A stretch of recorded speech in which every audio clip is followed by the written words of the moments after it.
or make attempts that he just doesn't go, and you're okay with that? No. Right now, like I said, he's going to have a warrant today for his arrest if we don't get him. Like I said, I don't even know where he's at. He won't tell me. I tried last night when Bushy came to the house. I'm like, listen, I don't know. But part of me wants him to go and sit and maybe deal with it. But at the same time, I don't need this anymore because this is like 19 all over again, and I have to live with it, and I can't. And let me tell you this. Because we have our fights, we do. But when we're good, we're good. Mm-hmm. And I would rather just leave it at nothing and just go. Just because he gets arrested and he sits in jail, it doesn't mean he's going to go to prison.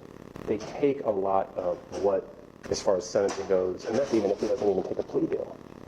He's never had a felony. So it's a serious crime, but I believe that there are alternate sentencing solutions that, with your feedback, that the prosecution would push for.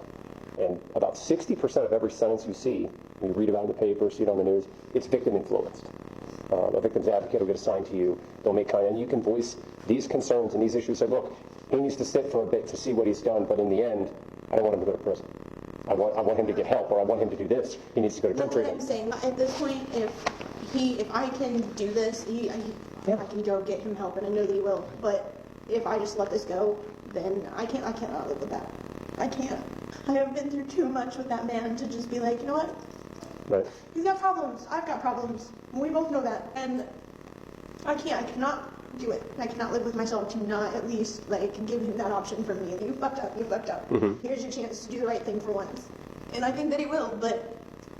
Right. At this stage, it is out of my hands. It is out of my control, just because we did involve the prosecutor's office. They did authorize the charge. The court clerk came and notarized it.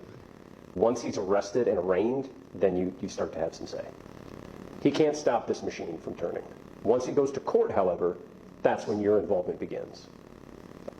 They'll reach out to you at his initial arraignment to tell you he's been arraigned on this charge, and then a victim's advocate will want to meet with you, and then the prosecutor will want to meet with you. And then at that meeting is when you'll want to voice everything that you just told me. And then that's where your influence will start to have some degree of influence. I know that it doesn't seem like it, but that place went from people in and out at all times of the night to it actually being a home. And I know that if I can just get him to get it, we're not going to have this issue. Right. And I can't, like I say, I cannot sit there and just let it be. Like, that's not who I am. I've worked way too hard. I understand. I got punched in the face by his mom. I've been through too much. All right. Well, like I said, once he gets arrested and he goes to his arraignment, then you'll be able to say, look, let him know that maybe he will just listen. I doubt it. He won't tell me where he's at. And yeah, it has to come. That decision has to be between you and the prosecutor. We're just kind of facilitating that meeting. Okay. If that makes sense. All right. I'll get you in touch with them soon enough. Okay. All right. Appreciate it.